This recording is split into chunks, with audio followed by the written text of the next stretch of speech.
Hello दोस्तों, आज हम आप लोगों के लिए जैन धर्म से कुछ महत्वपूर्ण प्रश्न लाए हैं जो आप लोगों के लिए उपयोगी है। तो चलिए, आप लोगों का हमारे चैनल में आपका आज स्वागत है। तो चलिए अपने प्रश्न की ओर हम चलेंगे। तो हमारा अगला प्रश्न इस प्रकार है, जैन धर्म में पहले तीर्थकर कौन है? जैन धर्म में पहले तीर्थकर कौन है साथियों?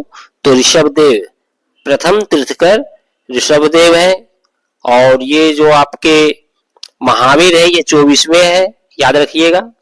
पार्श्वनाथ ये 23वें है। और ये नेमिनाथ जो है, अरिष्ट नेमि जिनको कहा जाता है, वो हमारे 22वें तीर्थकर हुए। याद रखिएगा, महावीर 24वें, ऋषभदेव 23वें, पार्श्वनाथ 23वें, और ये जो ऋषभदेव ये तो प्रथम है, पहला। महावीर 24वें, ऋषभदेव प्रथम तीर्थकर हुए, पहले तीर्थकर, पार्श्वनाथ 23वें और नेमिनाथ जो है अरिष्ट नेमि वो 22वें तीर्थकर हुए। तो आपका सही जवाब होगा ऑप्शन बी, ऋषभदेव जैन धर्म के पहले तीर्थकर है। चलिए अगले प्रश्न की ओर।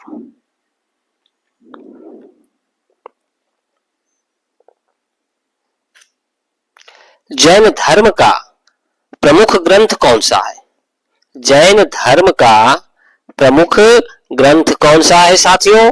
तो आप लोग इसका जवाब दीजिएगा। इसका सही जवाब होगा आगम।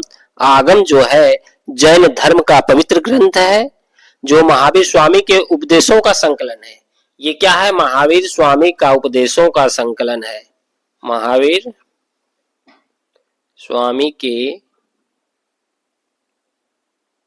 उपदेशों का संकलन है आगम, याद रखिएगा। चलिए अगले प्रश्न की ओर।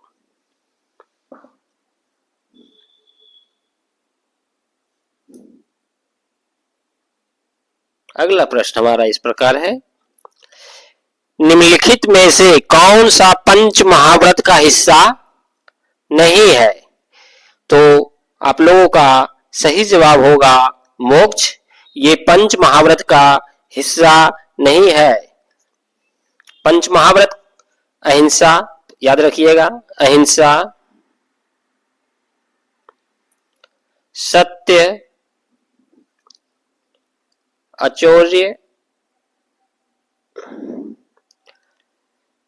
अहिंसा, सत्य, अचौर्य, ब्रह्मचर्य, याद रखिएगा, ब्रह्मचर्य, ये क्या है? ये अपरिग्रह होते हैं, अपरिग्रह होते हैं, याद रखिएगा। चलिए अगले प्रश्न की ओर। तो हमारा अगला प्रश्न इस प्रकार है, पर्युषण पर्व मुख्य रूप से किस संप्रदाय द्वारा मनाया जाता है? पर्युषण पर्व मुख्य रूप से किस संप्रदाय द्वारा मनाया जाता है साथियों? तो आपका सही जवाब होगा ऑप्शन बी, दिगंबर के द्वारा यह पर्व मनाया जाता है, क्योंकि यह जो है जैन धर्म का महत्वपूर्ण पर्व है। जैन धर्म का ये महत्वपूर्ण पर्व है दिगंबर, इसलिए। चलिए फिर हम आगे चलते हैं अगले प्रश्न की ओर। जैन धर्म में मोक्ष प्राप्ति के लिए आवश्यक तत्वों को क्या कहा जाता है? जैन धर्म में मोक्ष प्राप्ति के लिए आवश्यक तत्वों को क्या कहा जाता है साथियों?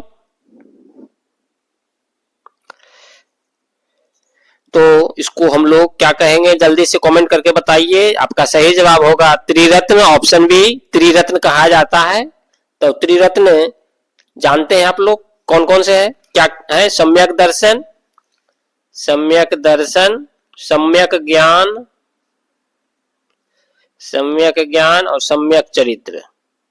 ये तीनों जो है त्रिरत्न है, सम्यक चरित्र। ओके, चलिए फिर अपने अगले प्रश्न की ओर।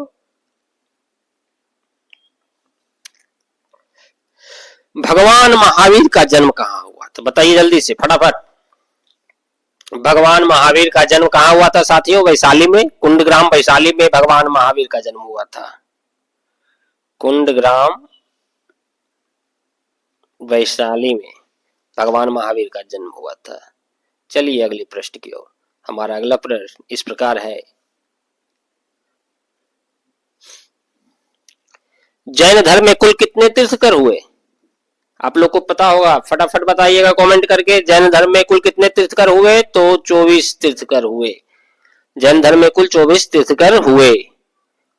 चलिए फिर हम अपने अगले प्रश्न की ओर चलते हैं। हमारा अगला प्रश्न है, जैन धर्म के अनुसार आत्मा की प्रकृति क्या होती है? जैन धर्म के अनुसार आत्मा की प्रकृति क्या होती है? तो इसका सही जवाब होगा अमर। आत्मा की प्रवृत्ति अमर होती है, क्योंकि आत्मा जो है अजर अमर है। आत्मा अजर अमर है, और आत्मा जो स्वतंत्र होती है, आत्मा कैसी होती है? स्वतंत्र होती है। तो इसलिए आपका सही जवाब होगा अमर, ऑप्शन बी। चलिए अगले प्रश्न की ओर। जैन धर्म में अनुव्रत किसके लिए होते हैं? जैन धर्म में अनुव्रत किसके लिए होते हैं साथियों? तो आपका सही जवाब होगा ऑप्शन ए, गृहस्थों के लिए होते हैं। गृहस्थों के लिए अनुव्रत होते हैं। और साधुओं के लिए क्या होते हैं? साधुओं के लिए महाव्रत। याद रखिएगा, प्रश्न अनुव्रत आया आपका, गृहस्थों के लिए अनुव्रत और साधुओं के लिए महाव्रत होते हैं। याद रखिएगा, इस तरह का क्वेश्चन बने तो एकदम फटाक से आंसर मारिए आप लोग। चलिए अगले प्रश्न की ओर।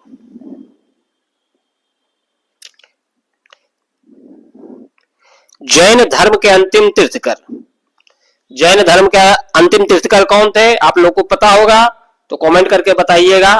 तो आपका सही ऑप्शन बी, महावीर। जैन धर्म के अंतिम तीर्थकर महावीर हुए। पार्श्वनाथ ये 23वें तीर्थकर थे।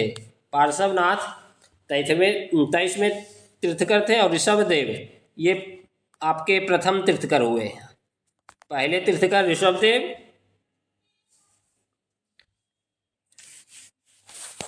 Thank you for watching.